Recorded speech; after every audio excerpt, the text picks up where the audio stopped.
My husband of 7 years is really upset that I refused to quit my job to become a stay-at-home wife, but with how I was raised, I can't bring myself to trust any man that much. I, 30 female, love my husband, 30 male, and he's an amazing man, but we have flaws like everyone else.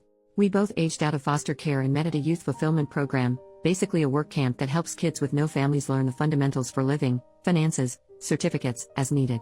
We were both 18 and stayed in contact after the program ended. He made it clear he liked me, but I was truly petrified of men at that point in my life due to past experiences and rejected him a bit harshly. I reached out to apologize and we became friends. Then a year or two later I saw he posted on Snapchat and he was in my area. I asked if he would want to go on a date so I could practice being comfortable around guys and he agreed. He never made a move, never touched me, never made weird eye contact. If I said no he didn't ask a second time, not even as a suggestion. We went on these platonic dates for months with nothing happening, and one day I asked for a hug and then asked for a kiss and he asked me to be his girlfriend.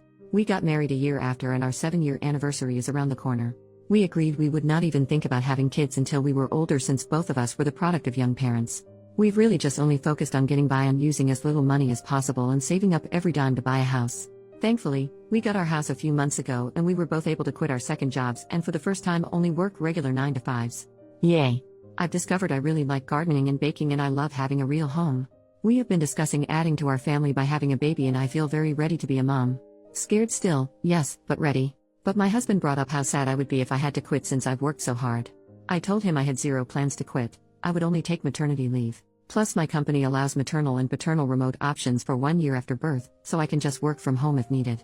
I know it's a lot to do with a newborn but giving up the security of my paycheck is simply not an option.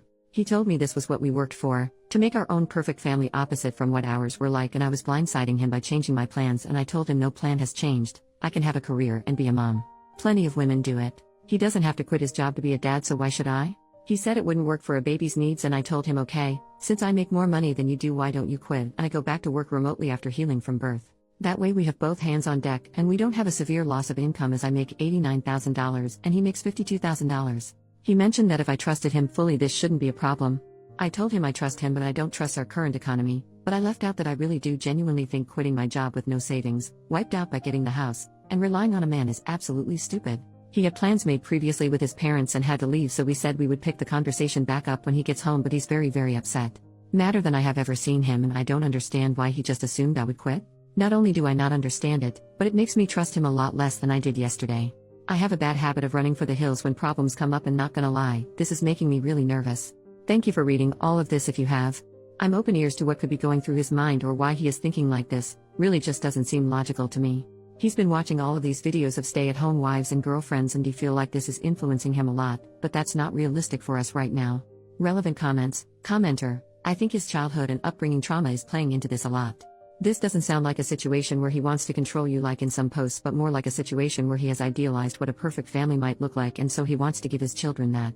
You two need to go to couples counseling for a while. Figure it out with a therapist to help intercede and help him understand. Financial security is important.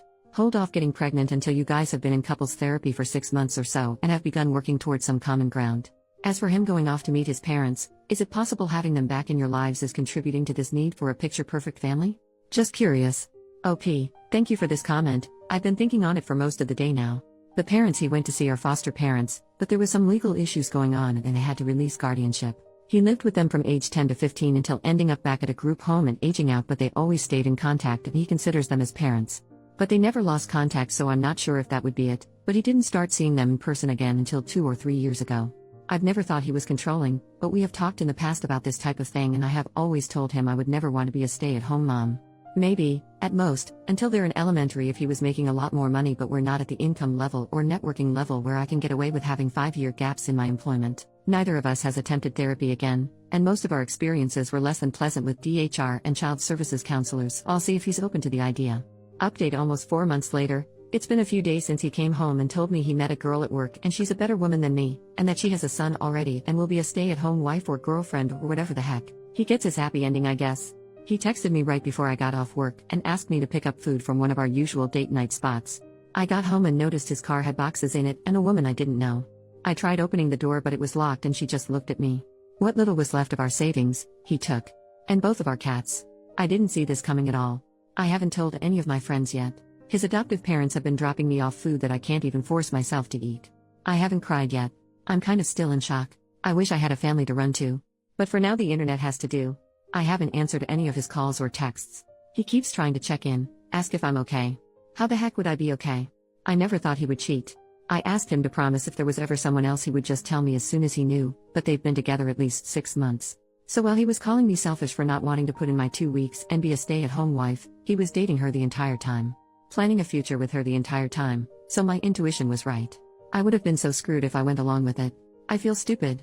I should have taken everyone's advice more literally. When I asked him to go to therapy he wouldn't. His parents think he's having some type of mental break. I should have stayed afraid of him and avoided him. I should have chosen a better outcome for myself. I just feel like the same girl that no one wants to love anymore all over again. I know what he did isn't my fault. I know I could never stop him, and really, do I want a man who doesn't want me? Never.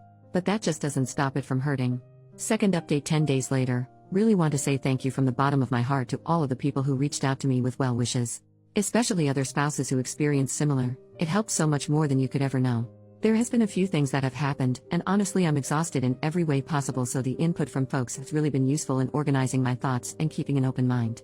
I couldn't help it, but for days I compared us and wondered what the heck he could have been thinking, until I realized she's a carbon copy of his biological mother, or at least the stories he heard about her since she died when he was 5. I hate that I feel bad for him still, even after what he's done, but we offered him support for his thoughts, we urged him to go to therapy, I even offered to pay for it myself, and he was too prideful.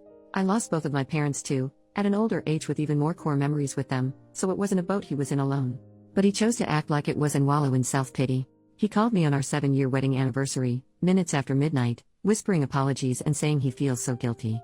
I asked for what, and he just said, well, you know what we're going through. I told him, no, it's what you're doing. We are going through nothing. I was abandoned by my husband, exposed to God knows what while you were screwing her and coming back home to me. We were still making love like every single day, so I made sure he knew just how disgusting I thought he was.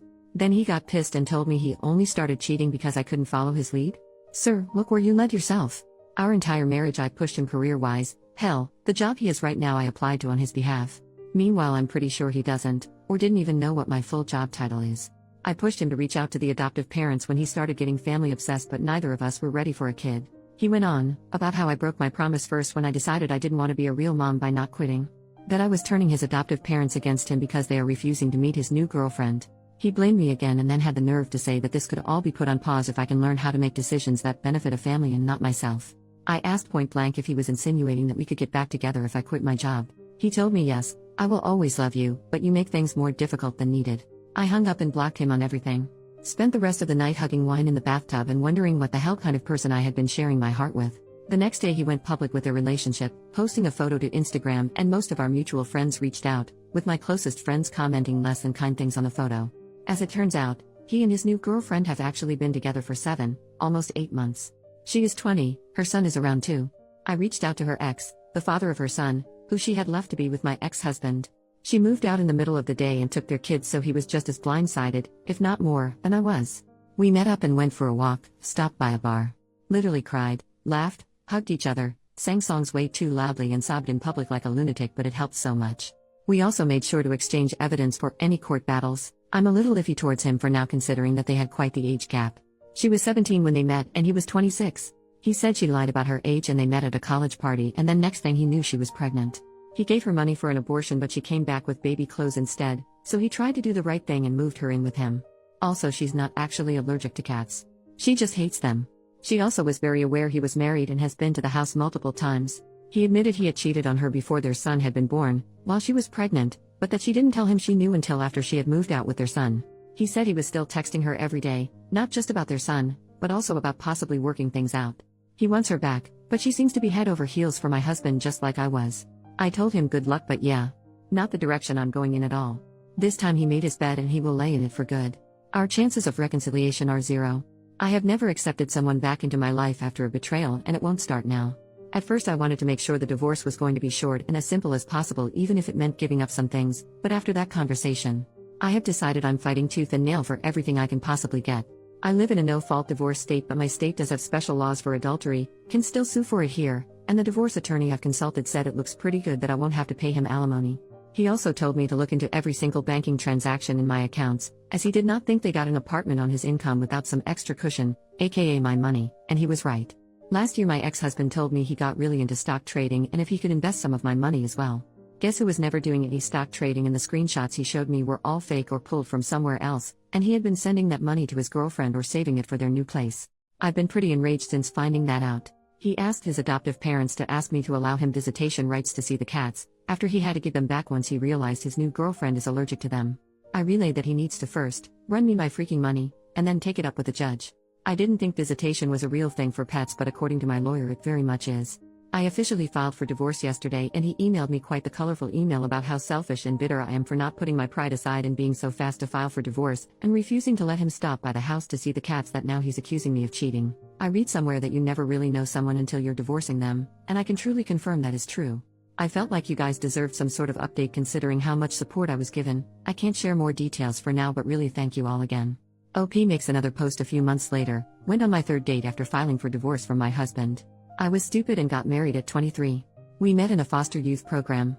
Long story short, I didn't want to be a stay-at-home mom since I was the breadwinner. He found someone younger and dumber who would. I had to pick up another job to make sure I'd be able to afford the house on my own, but when my regional lead for my main job heard about it, they gave me a promotion that actually cut down my work time and gives me more money. I still kept the second job. It keeps my mind busy. Most of my work days were spent in collars and heels, but the side job is an overpriced membership-only gym that I definitely can't afford without my employee discount lol. I've had a few guys approach me since I filed the divorce paperwork, but I just wasn't feeling up to it. And even though I stopped wearing my ring the day he moved out, I still felt guilty. Like I was betraying him. He was the only man I've ever been with, so spending a decade learning everything about one person, and now having to switch gears is really damn hard. But one of the guys I see often at the gym asked if I'd be his date to a seminar he's sponsoring. I said no at first, and he accepted the no very gracefully. I saw him a few days later, sparked up some conversation, and asked if maybe we could try a lunch date, just us first. I was fully prepared for him to tell me nope, you're too late, but he instead canceled the plans he had already made. We met up a few hours later, and honestly my face hurt from laughing and smiling so much. He's a pretty charming man and has a lot of random knowledge about safari animals that gives me the same comfort that watching animal documentaries does.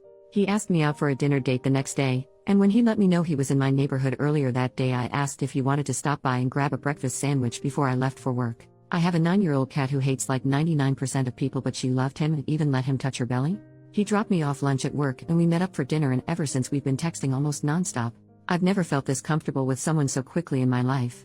It's scary, but I've already told him that we're separated. I haven't told him the nitty-gritty details, just that it didn't work out and we outgrew each other. But the seminar was this past weekend and I went as his date. It was a great night. I tried champagne for the first time, had the best conversations with some of his associates, and did a little professional networking too. The tomboy teenage girl I used to be would never believe this crap lol, but more than anything I'm grateful for the support of my friends, who got me through the tough nights so I could make it to the good ones. Only up from here, I guess?